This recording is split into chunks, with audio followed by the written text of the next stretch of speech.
नमस्कार मित्रों, आज मैं पंडित जी से और कुछ महत्वपूर्ण सवाल जानूंगा पिंडदान से संबंधित। तो आइए उनसे बात करते हैं। नमस्कार पंडित जी। खुश रहिए, आनंद रहिए। पंडित जी, हम ये जानना चाहते हैं कि पिंडदान की शुरुआत जो है कहाँ से होती है। कुछ लोग इलाहाबाद, प्रयागराज, कहीं और से करते हुए आते हैं, फिर गया जी पहुँचते हैं, तो इसके बारे में कुछ जानकारी दें। जी, इलाहाबाद में स्नान करके मुंडन करने के बाद में पिंड देने का प्रावधान वहाँ है, लेकिन अगर वहाँ नहीं जा पाए तो उनका काम यही फल्गु नदी से आरंभ हो जाता है और फल्गु नदी में आरंभ होने के बाद में यहीं से काम उनका चालू। जी, कुछ लोग जैसे कहा जाता है कि पिंडदान पुनपुन घाट से शुरू करनी चाहिए, जो पुनपुन घाट से शुरू नहीं कर पाते हैं तो उनके लिए क्या व्यवस्था है? क्या उन्हें पुनपुन घाट से ही शुरू करनी चाहिए? जी, यहाँ अगर वो पुनपुन गंगा में नहीं करके आते हैं तो यहाँ गोदावरी पर एक स्थान बना हुआ है पुनपुन नदी का, वहाँ लोग आकर के पिंड प्रदान करते हैं और वहीं से पूजन आरंभ करते हैं। यहाँ भी पुनपुन है, गया जी में भी। एक और सवाल है कि ये जो पूजा पाठ है, इसमें एक दिन के पूजा पाठ में मुख्यतः 3 जगह पे होता है। तो लेकिन जो 3 दिन की या 4 दिन की पूजा करते हैं, उसमें कहाँ कहाँ उनको पूजा करते हैं? नहीं, पूजा करने का नियम है 1 दिन, 3 दिन, 5 दिन, 17 दिन, 7 दिन। तो 17 दिन जो करते हैं वो 54 जगह पिंड प्रदान करते हैं, और जो 1 दिन करते हैं वो 3 जगह पिंड प्रदान करते हैं, और जो 3 दिन करेंगे वो जाकर करके आपको 11 जगह पिंड प्रदान करते हैं। और पंडित जी, ये भी जानना चाहेंगे कि घर से कुछ सामग्री लेके आना होता है और कहते हैं कि आह्वान करके लेके आना होता है, तो आह्वान किस तरीके से किया जाता है और क्या क्या सामग्री लाते हैं? घर में आने से पहले सबसे पहले तो एक लाल कपड़ा या सफ़ेद कपड़ा लाना चाहिए, उसमें एक नारियल रखना चाहिए सूखा वाला, उसमें थोड़ा चावल रखना चाहिए, घर का मिट्टी रखना चाहिए, और जितने लोग पितृ मर गए हैं उनका सभी का एक पर्ची में नाम लिख करके उसी में डालना चाहिए, और डाल करके बांध करके और वहाँ से गया के लिए प्रस्थान करना चाहिए। जैसे नारियल जो होगा वो पानी वाला होगा या बिल्कुल बिना पानी का? नहीं, सूखा वाला जिसमें हवन होता है, हवन होता है वही नारियल रहेगा। लाल कपड़ा, लाल और अरवा चावल, घर का मिट्टी, कुछ 1-2 रुपया उसमें पैसा, और जितने लोग मृत प्राणी हैं उनका नाम लिख करके एक पर्ची में उसी में डाल के और इधर बांध करके लाना चाहिए। पंडित जी, आह्वान कैसे करेंगे? प्रार्थना करके कैसे? मतलब पूजा किसी पंडित जी से करवाएंगे या खुद ही पूजा करके लेके आएंगे? नहीं, अगर उनके पास व्यवस्था अगर पंडित जी का है तो पंडित जी से करवा सकते हैं। अगर नहीं व्यवस्था है तो घर का पूजा रूम में अब पहले कपड़ा बिछाएंगे, उसके ऊपर नारियल रखेंगे, फिर चावल डालेंगे, उसके बाद में पर्ची में लिख करके सभी मृत प्राणी का नाम रखेंगे, और सब परिवार जितने भी घर में लोग हैं सब 1-1, 2-2 रुपया उसमें डालेंगे और बोलेंगे कि मैं गया जा रहा हूँ आपको लेकर के मोक्ष दिलाने के लिए।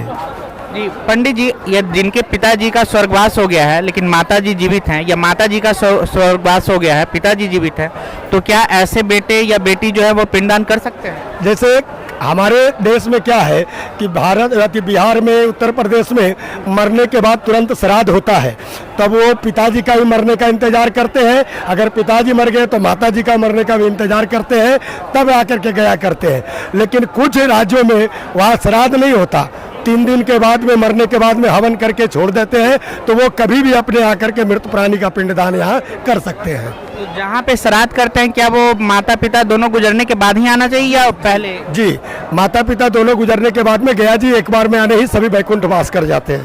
और यदि वो पहले आ जाते हैं तो वैसे पूजा पाठ कर सकते हैं? एक लोगों का होगा। यहाँ तो पिंड उसका भी होता है जो पेट से गर्भप्रपात बच्चे हो गए हैं, जो बच्चे जन्म लेके मर गए हैं, और कोई पशु पक्षी आप पालते हैं उसका भी मृत्यु हो गया तो उसके भी पिंडदान यहाँ होते हैं। अब एक जरूरी बात, पिंडदान की पूजा के लिए आप लोग बहुत दूर दूर से आते हैं तथा गया जी के बारे में जानकारी नहीं होने के कारण आप लोगों को परेशानी का सामना करना पड़ता है। जैसे पिंडदान की पूजा विधि पूर्वक नहीं हो पाती, साथ ही कभी कभी ठगी का भी शिकार हो जाते हैं, दलालों के चक्कर में फंस जाते हैं। अतः इन समस्याओं से बचने के लिए आप मुझसे संपर्क कर सकते हैं। मैं आपको अच्छे पंडित जी से संपर्क करवा दूंगा, जिससे आपकी पूजा उचित खर्च में विधि पूर्वक हो सकेगा।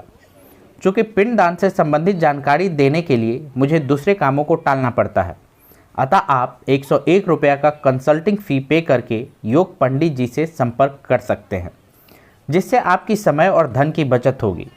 इसके लिए आप मुझसे 8384046242 पर संपर्क कर सकते हैं। नंबर एक बार फिर से सुन लीजिए, 8384046242। 978-442 पर संपर्क कर सकते हैं। धन्यवाद।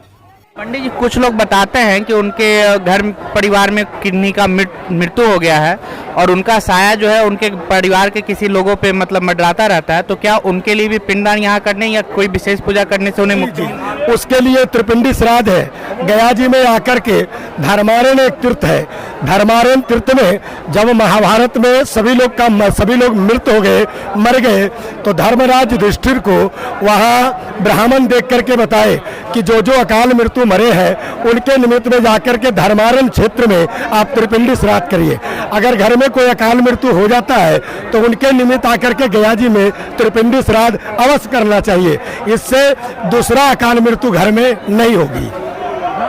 अब पंडित जी, ये पितृदोष क्या होता है? पितृदोष कुंडली से लगता है। राहु केतु सामने सामने होने से पितृदोष लग जाता है। पितृदोष का दूसरा अर्थ यह है कि आपके घर में अगर 50 साल का आदमी मरना चालू है तो 50 साल में ही लोग मरेंगे। इसीलिए पितृदोष का निवृत्ति कराना चाहिए, त्रिपिंडी श्राद्ध कराना चाहिए कि सभी लोग का उम्र अपने बाखूब उम्र जितना जितना जिसका उम्र है उतने उम्र में उनकी मृत्यु हो।